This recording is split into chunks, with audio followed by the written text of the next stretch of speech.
Most business owners are asleep on one of the biggest opportunities in global hiring, Africa. While everyone is primarily hiring from Asia and Latin America, Africa is quietly producing highly skilled and driven professionals, and the companies that tap in now will have a massive edge. In this episode, we break down why founders should start sourcing from Africa, the advantages and disadvantages of hiring from different regions in Africa, the cost saving of hiring from Africa, and overall, how remote work is reshaping the future of the world. Here's the truth. It's not just about cheap talent, it's about highly efficient talent that can save you money and help you scale a lot faster. So in this episode, we're gonna break all of this down and why you need to start hiring from Africa today.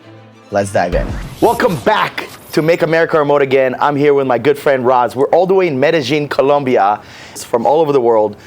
But I get to know about different industries. For instance, last week we learned a little bit about the boutique hotel industry, and I've interviewed people in the oil industry. And now, finally, I get to interview someone in similar industry with me, but doing it in a different way. So Roz, thank you so much for coming to this podcast, and I'm ready to dive into a little bit of what you do. But before we get there, how do we get here, right? Because I'm always curious about the entrepreneurial journey. I learned a little bit about this weekend. We had a good time this past weekend in Medellin, Colombia. Yes, we did. But a lot of people are always, to me, the coolest part about entrepreneurship is the story, the journey. Not the final destination, the millions of dollars. That's obviously cool, but the coolest part is how you got to where you are today. So take us back, 3 to 5 years ago. We're similar age. How did you make it from you were going to school to entrepreneurship? Yeah, absolutely. I mean, the story goes back 10 years, actually. So Wow. I'm 27 years old.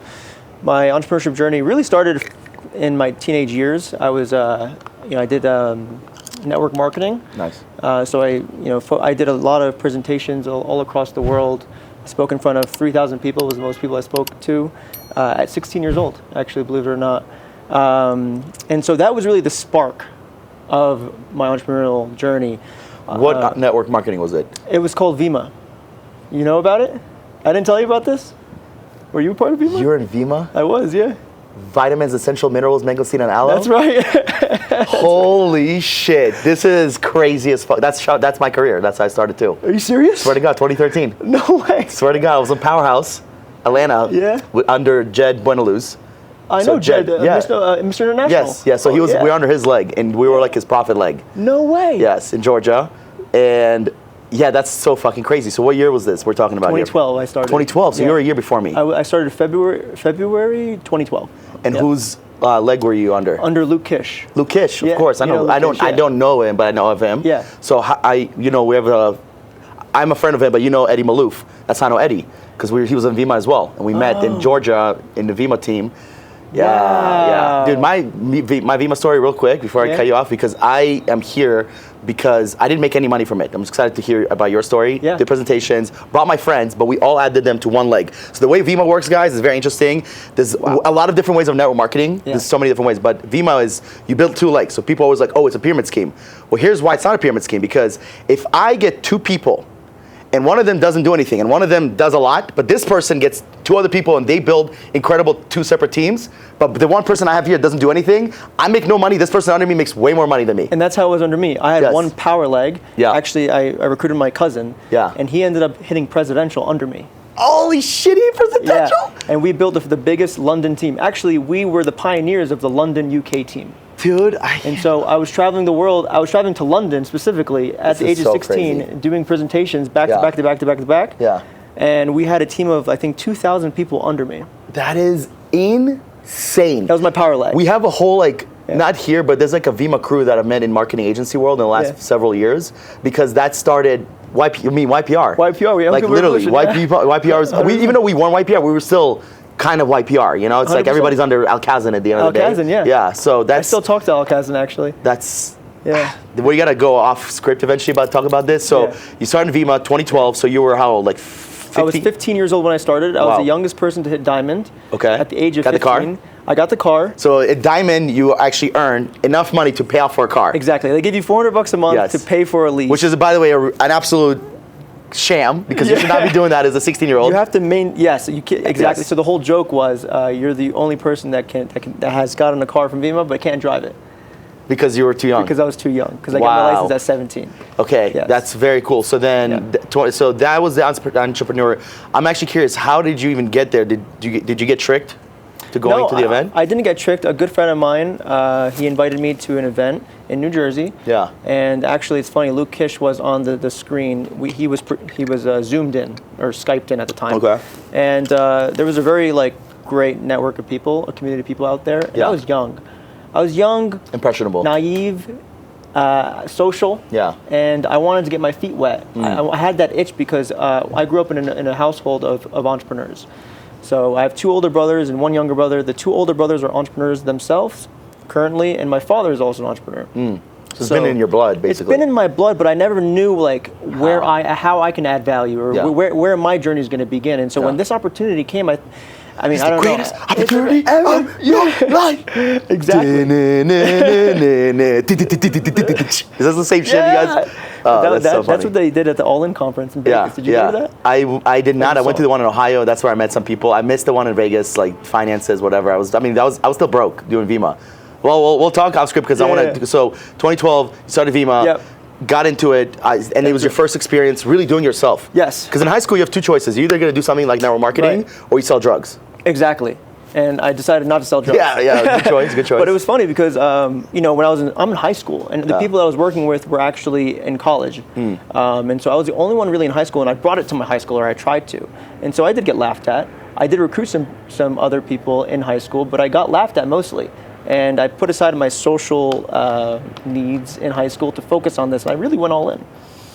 So yeah, that was my start. And then I actually, Vima died down.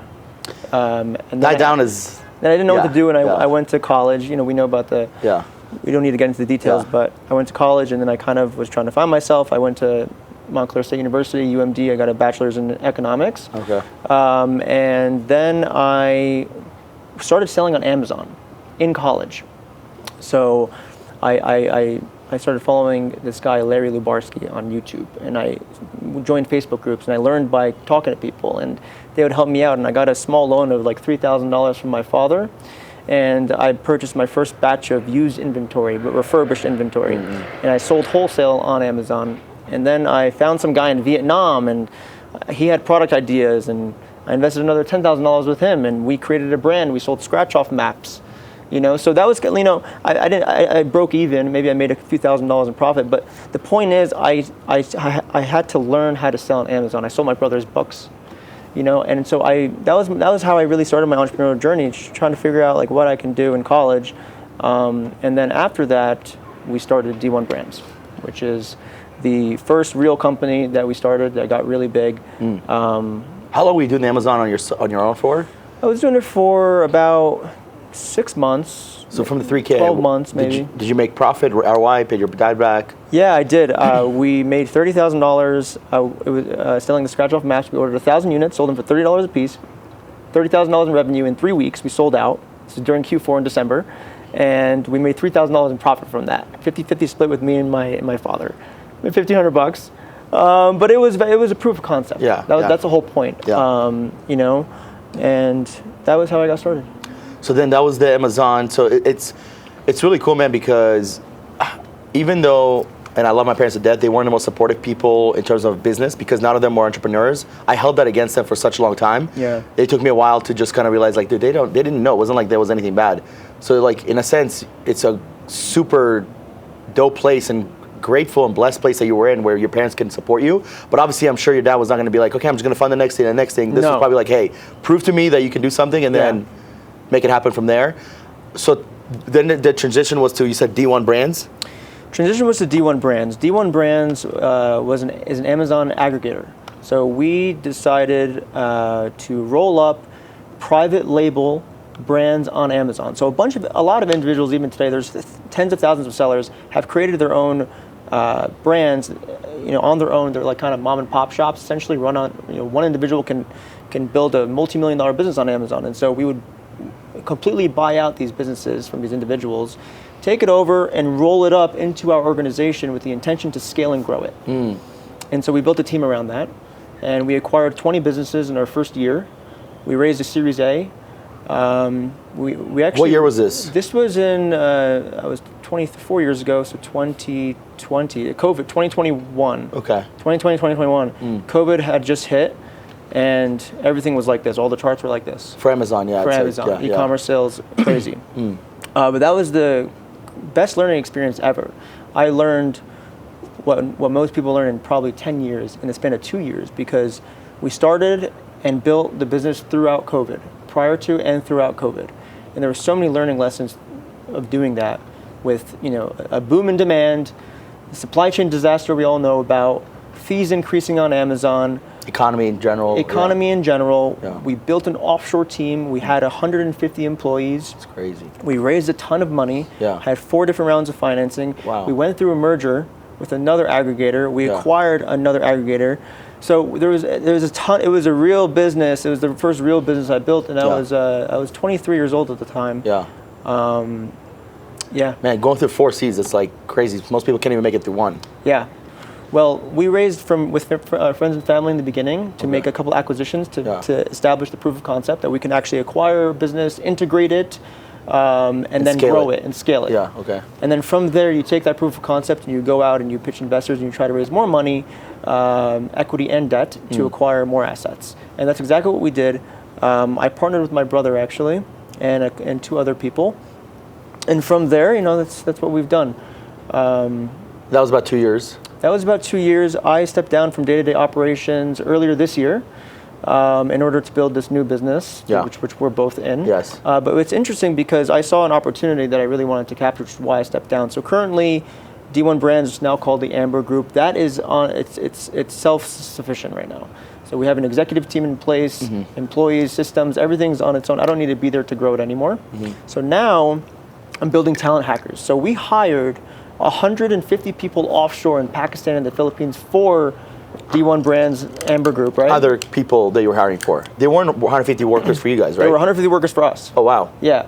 Now we have about 50 brands. So you need to manage all those brands. Gotcha. You got to build all these departments. We hired 90% of our talent offshore. Okay. The other 10% in the US. Got it. So, that experience, then I thought to myself, wait, we essentially just built a recruiting firm internally. How can I monetize this? And so I stepped down and built Talent Hackers, and my focus now is to help other businesses build their businesses with offshore talent. And why I think that's so important is because if we hired those 150 people, which we need those resources to manage 50 brands, but if we hired those 150 people in the US, our payroll costs would be 5x what they are today. Maybe more. And we would probably be out of business. Yeah. We were able to, remember I told you we went through COVID, there was a ton of demand, but also there was a huge crash,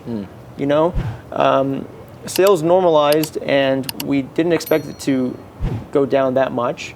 The markets really corrected more than we thought that they would. And we had a ton of overstock. Everyone who's in e-commerce kind of knows what the story was with COVID. We had supply chain issues, fees increasing, costs increasing, container costs were 10x than what they were normally. Anyway, we were losing, our margins suffered tremendously during this period post-COVID. And if our payroll costs were 5x what they were to operate the business, we would probably, have sunk the ship. But we weathered the storm. A lot of our competitors went out of business, and we're still alive. And I think that's because we leveraged offshore talent from the beginning. And so a lot of companies today want to grow, but they're scared to hire. So they wear so many different hats for so long, and then they get burnt out, and then they fail. Yep. So if we can help businesses find talent early on for cheap at an affordable rate, and resource them properly early on, they'll have more of a chance of success. 100%. Right? And, because 95% of businesses fail. We all know this, right? Of course. But when do they fail? They fail in the first year because they give up.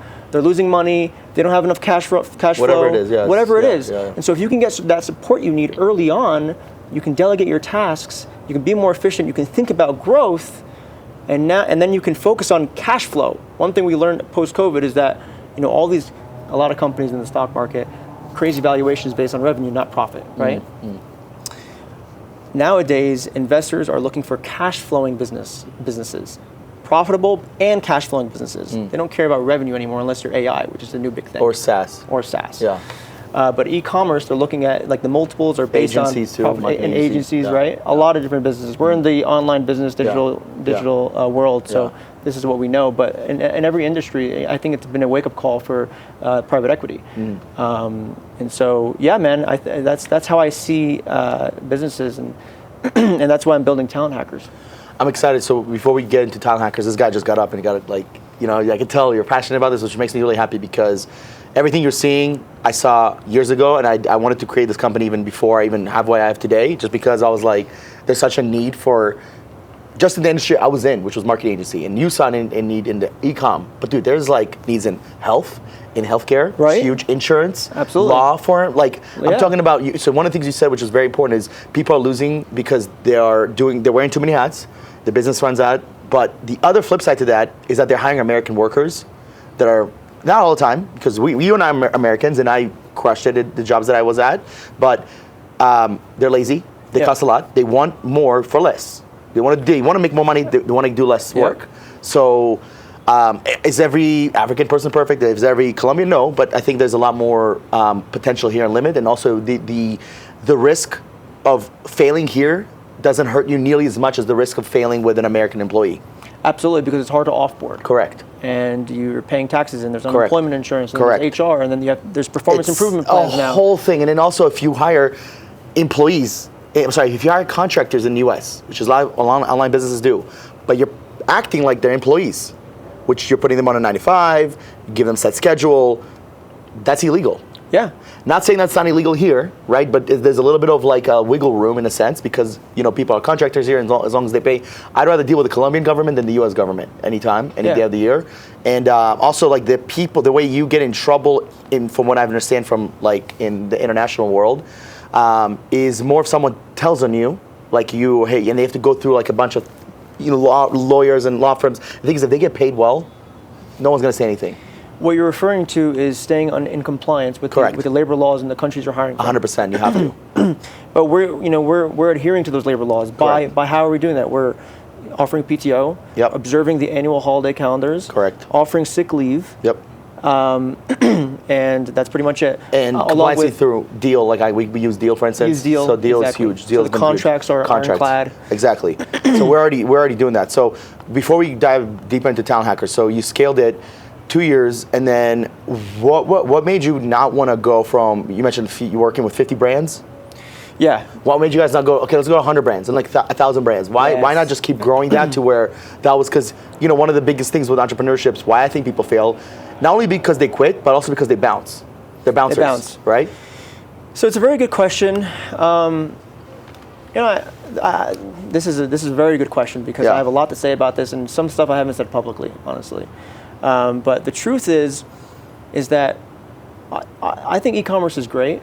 But for my particular business, because we had so many, I had 3 partners, we had a ton of investors, we had a ton of employees, we had so many different decision makers, a huge executive team. We got diluted through these rounds, and really I didn't have control over the cash flow and the profits. I couldn't take distributions, and so you didn't have equity. I have equity, of course, but if the company, you only get it paid when you have an exit, right? Yeah. And I felt like my contributions to the company were not as impactful as they were early on in the business. We got really big really fast, and we were working with a ton of overstock. There were a lot of problems. Everyone, it's funny when you talk to someone about their business, you think that you'd never want to do that business because the business owner knows all the problems. Yeah. But looking on the outside in, it looks like a beautiful business, right? Because you don't know all the problems. Of course. And so that's why people bounce, to answer your question. Yes. But I didn't necessarily bounce. I just saw an opportunity to build something that I think will be more valuable than what I was working on there. And I still retain my equity there. And so when we do exit, I'll get a nice payday. We'll see. But I, again, wanted to build something where I'm 100% in control. I also wanted to build a business that didn't have to deal with inventory. It's more service-based. A business that cash flows well. A business that I don't have more than one partner in. I like to have a partner, but not more than one. Something that I can bootstrap entirely, start with no debt, because we started with debt technically, right? We raised all this money to acquire these assets. We got to pay interest every single month. And so the criteria that I established that I wanted to look for, and I found this business model. It took me a year to find it, by the way. I considered 5, 6 other business models while I was at the Amber Group or D1, and then I finally found the right partner and found the right business model, and I attacked this market, and that's where I am today. And it's worked out, but more importantly, we're helping businesses grow. Yeah. We're helping them grow at a critical stage of that business's life. The beginning. Even Bezos talks about early on in the business, Amazon was at the most risk because he needed to raise $1 million, and he raised $50,000 from 20 different people, and he had to do it in a certain amount of time, and if he hadn't had done it, he would have went bankrupt. But he was able to close the deal before Christmas, I think, when the banks, were still open. And it's like this, it's this story that people know because, Amazon. We wouldn't know what Amazon is today if he didn't raise that money early on. You know what I mean? Of course, yeah. So, no, it's interesting, man. Because talk to me about the year because as you're probably looking at so many different service-based businesses, maybe like a marketing agency or God knows what else. How did you end up making and creating Talent Hackers and partnering up with this person? Because I think it's critical. There's a difference between pivoting and bouncing. Yeah. Big difference, yes. Right? So you pivoted, right, yes. from where you were to where you are today, which is a big, big difference. I don't mind. I pivoted from the original name that I have to Fava, which to now Remote Latino. Sometimes pivots are critical to the business. So that 1 year, what was that transition like? Because a lot of people that are going through similar stuff with you. Sometimes it's different than you. For you, it was like you grew too fast. Yeah. Where in reality, majority of the time, it's they grew too slow, they burnt out, they didn't make money, exactly. And then they need to pivot to something else. Yeah. So what was that transition period like? And then we'll dive into Talent Hackers a little more. So I was thinking about, a lot of people were telling me, hey, all your skills are in e-commerce. Stick to e-commerce. Maybe go build your own brand, right? But then I had those criteria: no inventory, no debt, So I was like, okay, I know e-commerce. How can I monetize that skill instead of starting from scratch somewhere else? So I said to myself, okay, well, I've personally managed the entire brand management team and marketing team at D1 Brands, or the Amber Group now. And so I'm like, wait, I've personally interviewed 500 people probably, have scaled my teams remotely, and oversaw 100 people or about 100 people on and off in the brand management department. And so I thought about this business, staffing, offshore staffing, and I thought it made the most sense because I'm focused on helping e-commerce businesses and agencies that support e-commerce businesses hire talent offshore. And who's better to help you hire that talent than me, when I've already screened thousands of people and interviewed hundreds of people and worked with and trained and onboarded 150 people. So that's how I got into this business. I'm still staying within the e-commerce space, but it's just helping other businesses in the e-commerce space find the right people and implement the right systems. So if people are watching, that's your niche. So you've at this point, you've had what, 7-8 years of Amazon experience of being on Amazon. About 6 from years. Your dad giving you a loan to starting this. You've had 6. That's a long time, right? So for you to switch an industry would be kind of silly because then you have to learn everything from scratch. Yeah. But there's obviously a need with the e-commerce. They need a team. Yeah. They need I don't know the positions, but whatever, back end, front end type of people, right? So that makes a huge difference. And then the partnership, because I'm with you. I built a business without a partner, and then I built a business with a partner, and I'd rather have a business with a partner, even if it's 50-50. Because I also don't like doing a lot of stuff, and he doesn't like doing a lot of stuff, and then the stuff I like to do, he doesn't, and vice versa. So it's a perfect match. How did you link up with this person and make the business for both of you guys in a sense? Yeah, it's funny. He actually worked with us at D1 early on, and he actually went to college with my brother. So I've had a personal relationship with him, but he's incredible. He complements my skill set perfectly. He knows how to sell the product very well. He's a great people person. He's got a great head on his shoulders. He's got a ton of experience in general. He's a bit older than me. He also handles a large part of the recruiting team.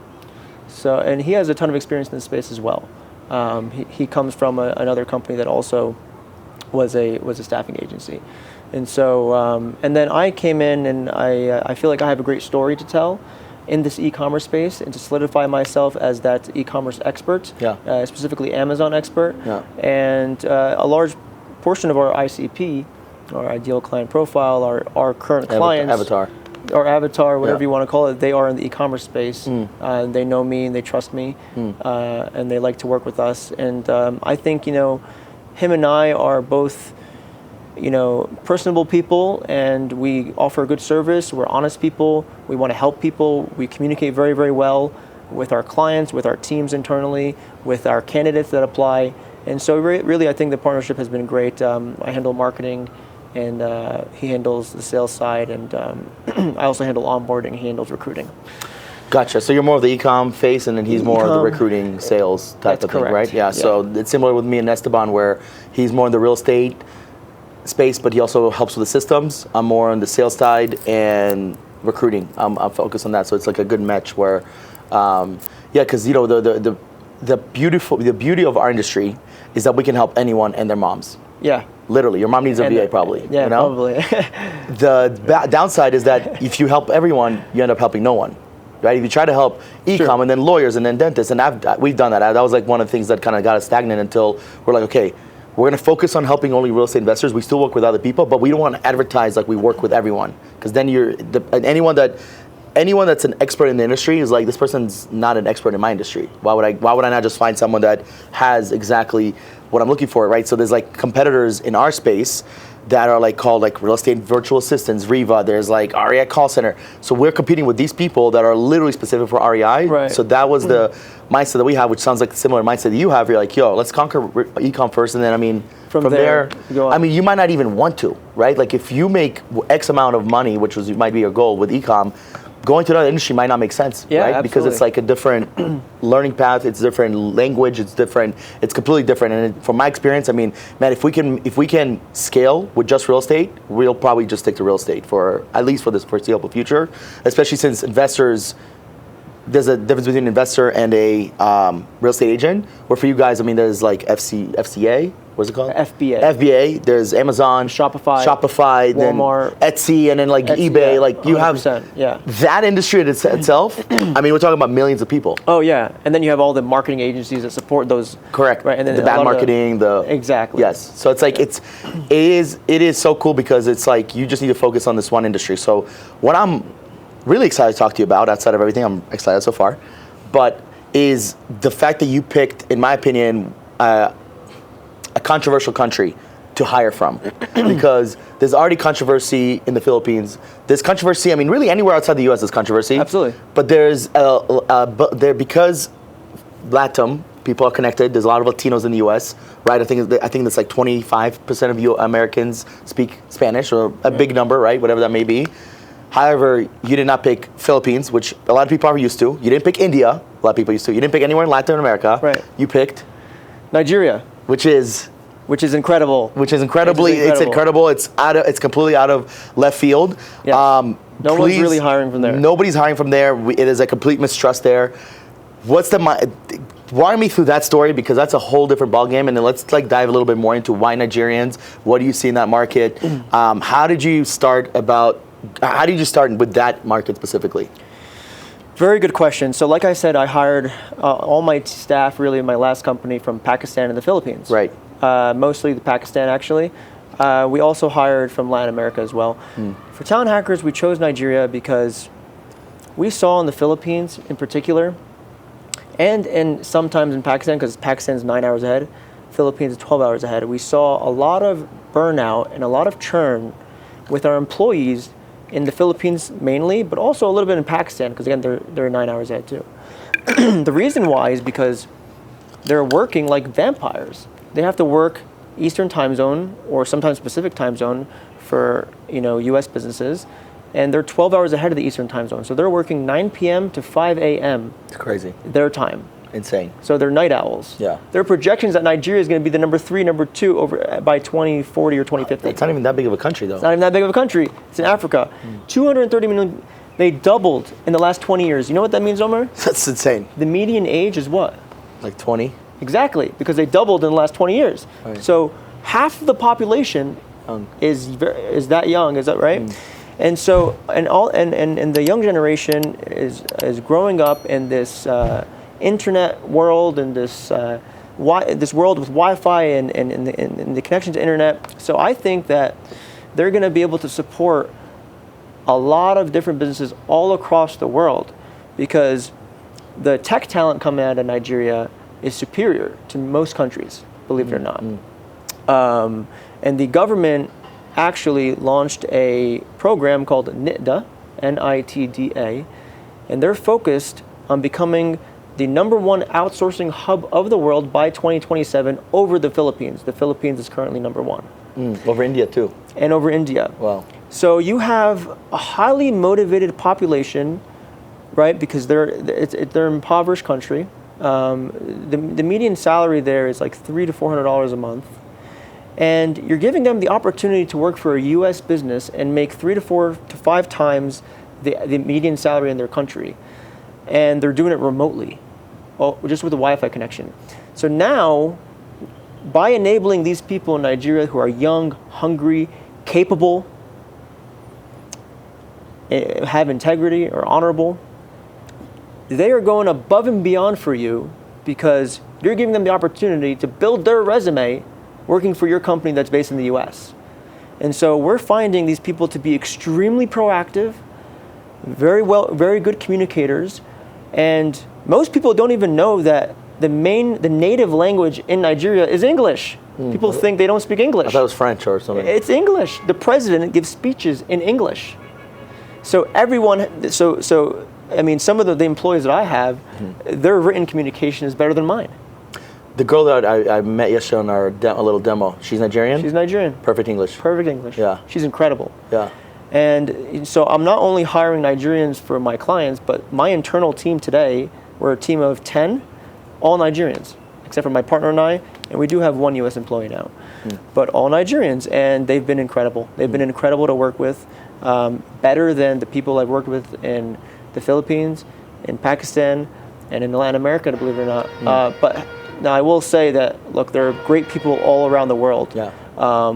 You know, of course, there's going to be some bad apples, even in Nigeria. It's a numbers game, right? But our job is what? To find high quality talent. That's our whole service. So if we can't hire solid people internally, then we're not providing a good service, right? Yeah. So it's interesting because I tell my team this all the time. We have to be the best. we have to be the best. #1, we have to be the best, to hire the highest level talent. Even if we have to pay a little bit over budget, which we've done a few times, I'm okay with that. If everybody's good, like I was telling you about our client-facing team, our hiring consultants, we like to call them. They're all 3 of them are above budget, to be honest with you. But all of them are worth it, and all of them are now making more money than they've made before. And to me, that's like, okay, that's a great parameter. So going back to Nigeria, I think the biggest misconception I think people have in Nigeria, you're talking about #1 is English, right? Because at least, people, I don't think people think that about Mexico, because they go to Mexico, they go to Cancun, people speak Spanish to them. Yeah. But in Nigeria, I am one of the people that just learned that English is the main language over there, which is interesting. It's the thing that I think a lot of people have a bad taste in their mouth from Nigeria is the scammers. And that makes sense because their technology is so good, they're actually able to scam people. I was always wondering, how the fuck are you scamming when you guys are like, there's no Wi-Fi there? Oh boy, there's definitely Wi-Fi there. Oh yeah, 100%. There's no issues with Wi-Fi. Yeah, I mean, there's a bad rep for Nigeria, but also there's a bad rep in Russia. There's a bad rep in China. Everywhere. There's bad rep everywhere. I mean, there's 7 billion people on Earth. You can't take a population of 230 million people, which is 5% of the world population, and say they're all scammers. That's ridiculous, right? That's crazy. Yeah, it's insane. It's like saying all Muslims are bad. I'm Muslim, by the way.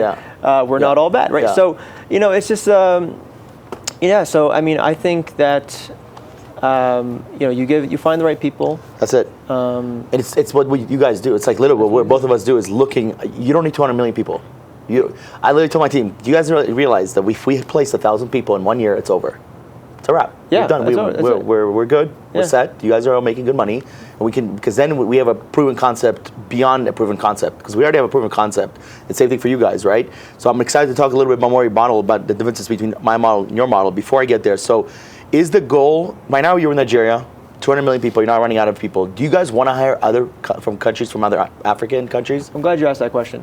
So Nigeria we prefer, but we actually do hire today from Latin America. Nice. I was using remotelatinos.com. You guys have a great job board. I'm finding great talent there. I have a client specifically that asked for someone in Colombia in particular because they want the person to be bilingual, speaking English and Spanish. And so naturally he wanted a Colombian, and we were fine with that. And we're here in Colombia today. There's a great Colombians. I've hired Colombians. So we hire in Latin America. We hire in Pakistan. In Pakistan, I personally know that there's a ton of really strong Amazon talent. Like I said, I hired a ton of Amazon talent from my last company. So I still hire from Pakistan, even Philippines here and there, but primarily Nigeria. Honestly, we've been getting the best feedback from our clients from the Nigerian talent. Interesting. We like to have check-ins with the candidates that we place for our clients, pretty often early on, and then monthly thereafter. Yeah. And the reviews we've been getting have been fantastic. I think like the average rating we're getting is like a 9 out of 10. We ask our clients how are things going from 1 to 10, 10 being really good and 1 being terrible. And the average score right now is about a 9 out of 10. It's fucking awesome. And the reason why it's not a 10 out of 10 is because they wish that they were right there with them, next to them in the office. But Sure. But actually that's just a joke because they find that being accessible remotely has been way more productive. 100%. Especially if you have family, it's like, dude, like my executive assistant as a kid, something happened, she just, I don't even know how people were able to work 10 years ago, 20 years ago with not being remote. It blows my mind. It blows my mind. So you're hiring from other countries. Nigeria's number one. And I also love the name Talent Hackers because it just says talent, right? From us, from Latinos, and they're like, wait, why are you guys presenting me Egyptians? And I'm like, dude, that's good. But of course, we set expectations like, hey, for us, the country's been awesome is Egypt. Tell people all the time, we have some of the best talent. Some of the best talent we've ever had is in Egypt. Philippines crushes. Obviously, LATAM. South Africa. South Africa is probably number one in Africa right now in terms of for where people are hired from. Yep. Especially with their English. But so now now you're transitioning more to. At the end of the day, your job is to find talent, right? Yes. And then the businesses just care. They don't give a shit where the person's from. As long as they're going to show up, do the work, the time zone doesn't matter to them, and they got used to it. How have you guys found the time zone in Nigeria? Because it is a little bit ahead. Have you found there's issues there? Obviously, it's not as bad as the Philippines. It's not as good as Latin America. It's a little bit in between. Have you seen there's issues with that, or what? If that's not an issue, what are issues you've seen with Nigerians compared to like Pakistanis you've had, or other culture? Because I've never hired anyone from there, so I'm actually interested in like what are the downsides of hiring Nigerians? Absolutely. So. I'm glad you asked that question. Nigeria's time zone is 5 hours ahead of the Eastern time zone. Not bad. So if you start your work at 9 a.m., they're starting at 2 p.m., ending at 10. They're living a normal life. It's not like the Philippines, 9 p.m. to 5 a.m. So the time zone's never an issue, and you can have 8 hours of overlap, whether you're Eastern time zone or Pacific time zone, and you're a business owner in the U.S. With the Nigerian talent. So time zone is fantastic.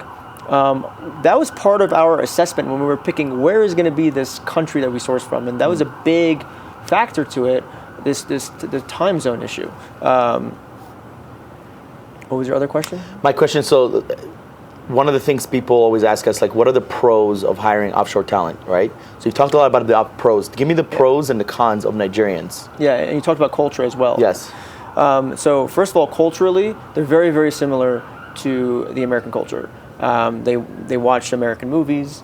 They observe half of their holiday calendar overlaps with the U.S. holiday calendar, for example.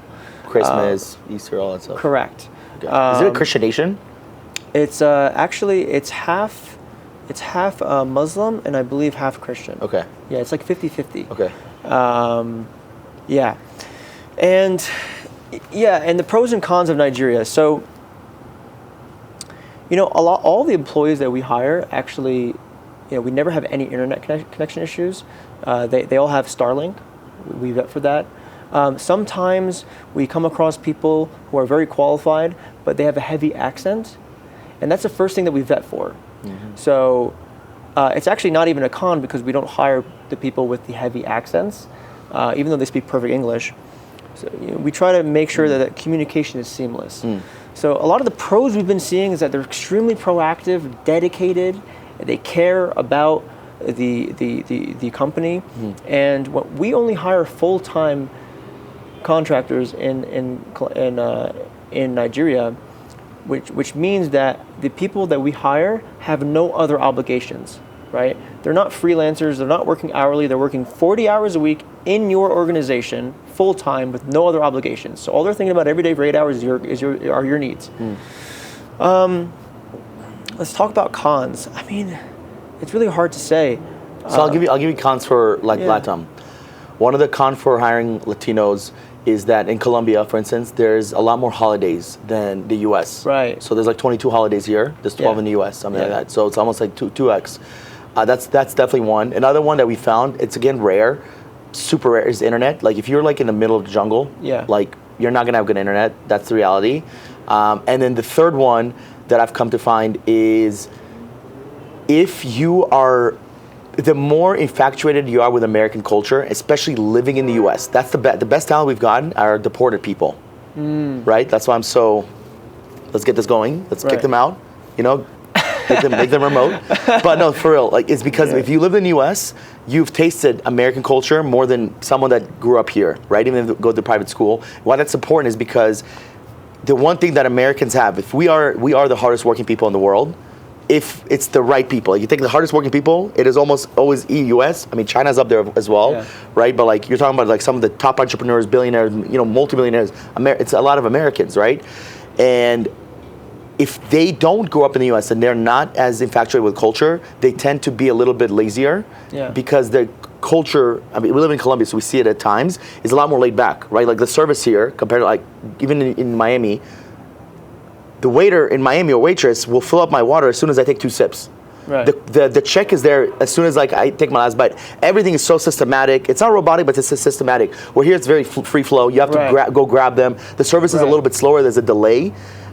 But also people here are tentatively, they're happier. You know, it does feel like there's a happier culture. Yeah. So I would say that's a pro and a con. And I you know, we explain that when we do the sales call, but it's the same time, it's like, for them to feel like, I want someone that's deported. It's like, bro, what if I find someone that's not deported, they've never been to the US, but they're incredible. Yeah.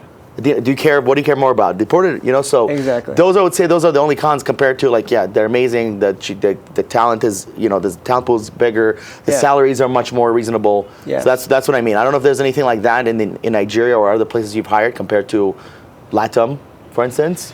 Like in the Philippines, to your point, a big con is they have a lot of typhoons and they lose internet connection because the weather's so bad. Like that cuts off a lot of days. It's very choppy.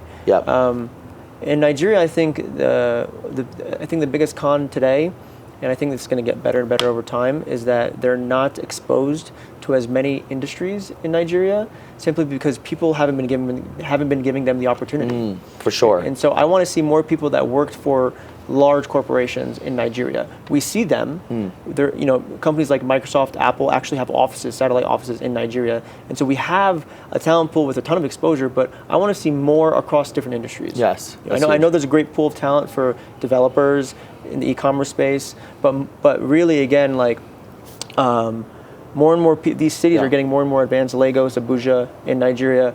I think there are going to be more and more people that are going to be enabled to have more experiences with Western companies, and today it's pretty small. That's just time. That's like just time. Medellin 10 years ago compared to what it is today is like 9 day, you know? Exactly. So the one thing that is different about our models, we're both in the recruiting world, but you're more of a staffing company. I'm more of a headhunting company. Right? So explain to the people how it works. You don't have to give the exact details, but how it works and the differences you know between what we do and what you do. Absolutely. So we do the same thing in the sense that we will find someone from A to Z for you. We'll find you a great candidate, right? But the difference between a recruiting agency and a staffing agency is a staffing agency acts as the employer of record. We were talking about compliance earlier. So if you're someone who's looking to hire offshore, but you don't want to deal with handling payroll and being compliant in those countries overseas, we do that for you.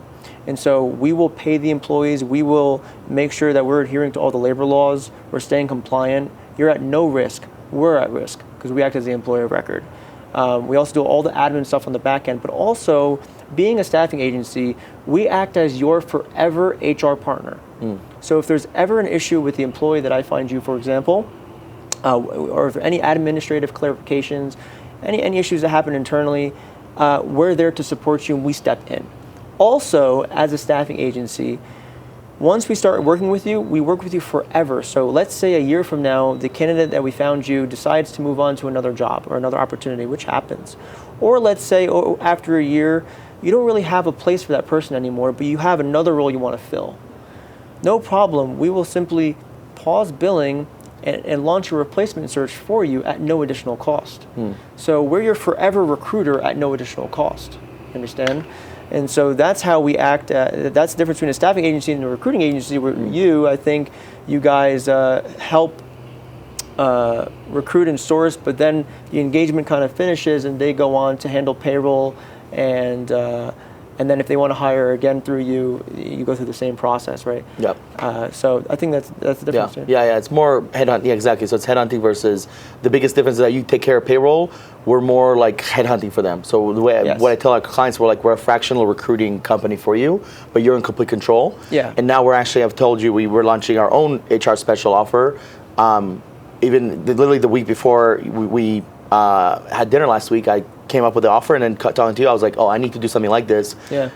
Even if we do this 5 to 10 times a month, I mean, it's going to grow over time. And it's a no-brainer. And ultimately, the coolest part is, the only way we win. It's my favorite thing in the world, because there's businesses that you literally fuck people over. Like you look at the Haktua girl. Right, blew up, and now she has the meme coin, and then she rug pulled, which is, it's like disgusting. If you have to do that, you're not a good human, and it's just like, it's hard to. I mean, Mr. Beast, it's like, why? What are we doing here? Right. The best part about our industry is that the only way we win is if our clients and candidates win. Exactly. That's it. Exactly. If the candidate hates working for the client, but the client loves them, that's a loss. If the client loves them, if the client hates them, but the candidate loves them, that's a loss. Exactly. It has to be they win, we win. We only win when we are the final boss. And I tell my team that this is like the equation I have in our industry. And even with different offers, it's the exact same equation. The partnership is the 30%. That means that's marketing, that's sales, that's your offer, that's people finding out about you, affiliates, whatever. That's 30% of the industry. The other 30% is the recruiting. Going hunting, sourcing, vetting people, pre-qualifying them, all that stuff. 30 plus 30, that's 60%, that's majority. Guess what? A 60 out of 100 is still failure. 40% is that it's actually gonna work. Right. In the first week, the onboarding, training, and then they launch, they execute, then they start leveling up, they get better and better. There's an ROI. I hired this person, I got more appointments. I hired this person, they edit videos for me. Yeah. That's the 40%, that's the magic where the magic really happens. That's where because you guys don't manage the people, the candidates, even though you do provide admin, you do provide more support than we do, right, but you still don't manage them. No. So there's a lot that is on them. Yes. There's a lot on the company as well. So there's a lot of, I hope this fucking works. Right. But I'm going to do everything in my power to make this work. Yeah. And that's the 60%. Yes. And if it doesn't work, then we're going to replace them for you for free. Exactly. We're going to make sure it works. It's going to work. It's going to work. Because what we want to do is we want our clients to focus on what? Their business. Growth. That's it. If they're recruiting and finding the right people, it's exhausting. And dude, a lot of our clients, they try the freelancing route. They go on Upwork, Fiverr. These candidates have other obligations. They have 5 other projects they're working on. They're not getting the full attention. They're not giving their full attention to the clients. Yeah. And they have to go through a ton of people, and some fail, some don't. They want to work with someone like us and like your company, who knows what they're doing, can find someone the first time, and has a pipeline of vetted, pre-vetted, trusted candidates. And so that's the value that we bring. We're going out there finding roles for our clients, but we're doing it over and over again, and a lot of the roles overlap. And so we have a repository of thousands of resumes, and we're interviewing hundreds of people.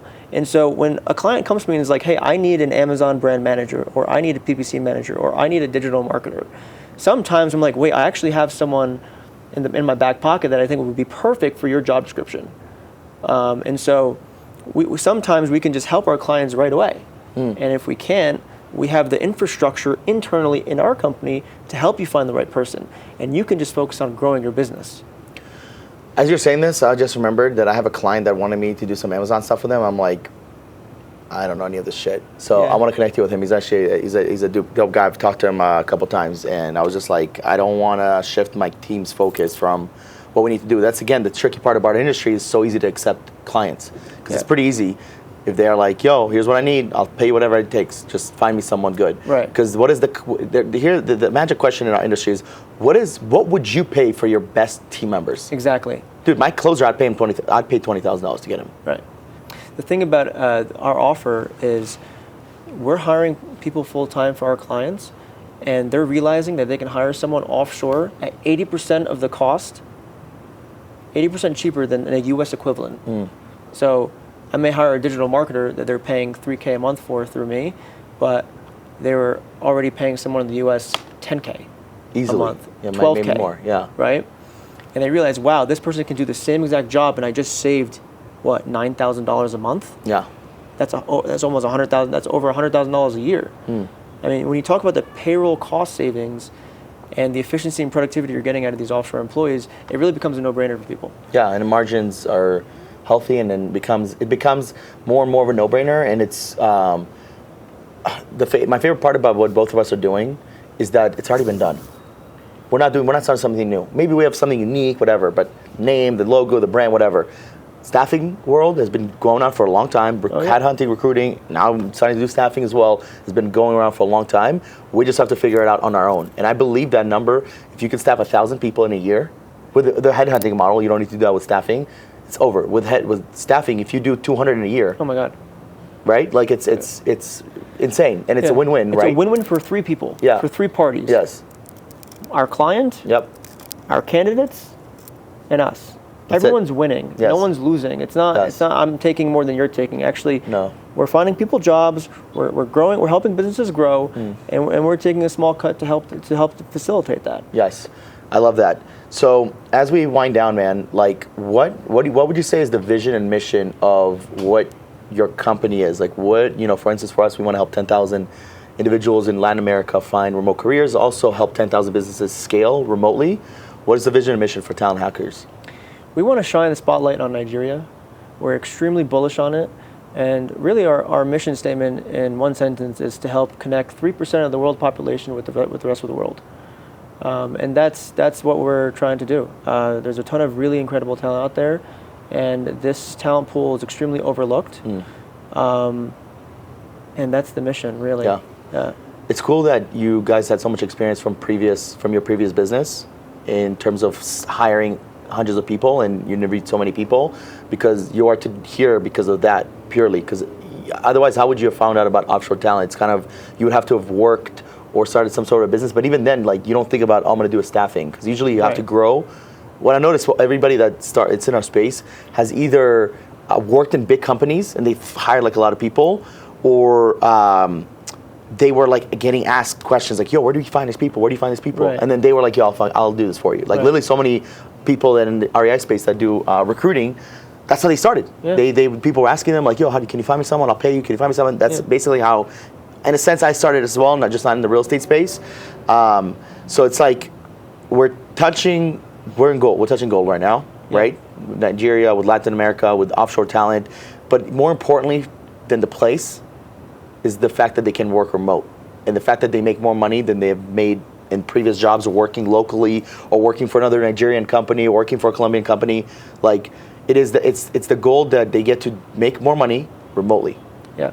I am a big believer that you, as a person, man or woman, the first freedom you need to unlock is location freedom.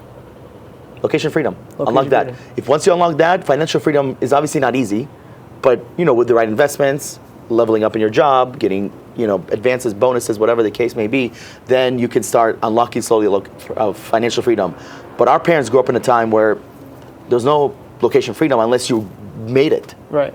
And I think today you don't have to make it and still have a pretty good life, especially living remotely. Yeah, we were talking about this. I mean, this is the only time in human history where you can actually be anywhere in the world and still be a top 1% income earner. Ever. Whether you're an employee or not, or a business owner too, but especially business owners, we can be here in Medellin, Colombia, but we're American, and build a business remotely and travel the world. And I think this new economy allows for a lot of people to do this. More and more people are realizing that they don't want to get sucked into that 30-year mortgage. Yep. Be locked down to a particular geographical location, and make America remote again. That's it.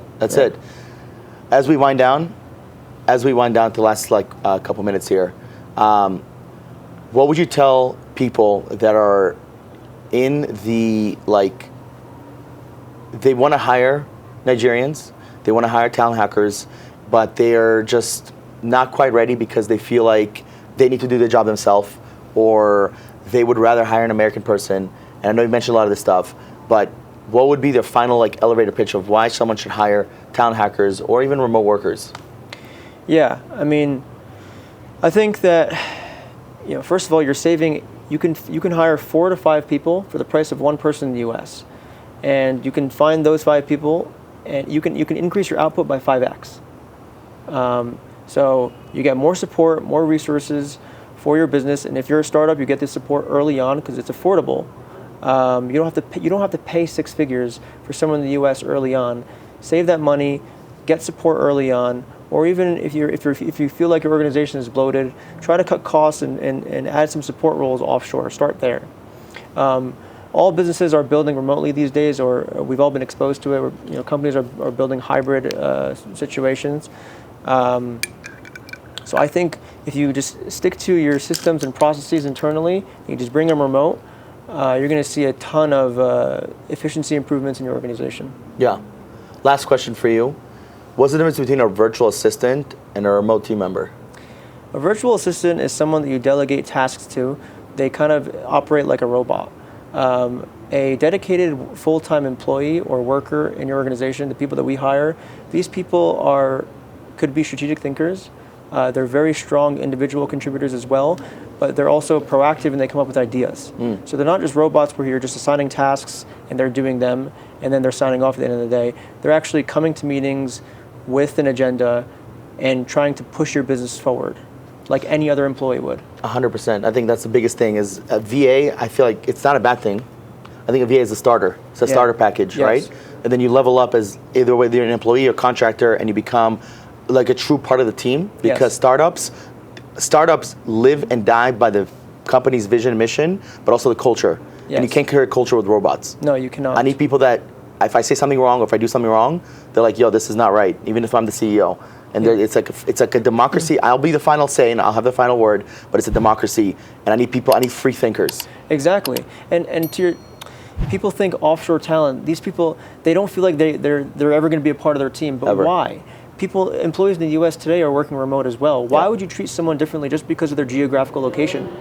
Whether you're in New Jersey or you're in California, you're not going to treat those people differently. Why would you treat someone in Nigeria or Colombia differently? These are human beings. Treat everyone the same, create a culture, and you're going to see 100% of these people's efforts going into your organization. If you just treat them with the human decency and like any other team member, it's honestly pretty simple.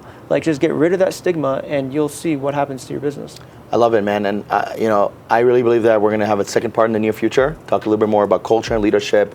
And, man, thank you so much for coming to the podcast. Yeah, thanks for having me. It's been a pleasure. Guys, remember, we are making America remote again every single day, step by step. I'll see you in the next episode. Let's go.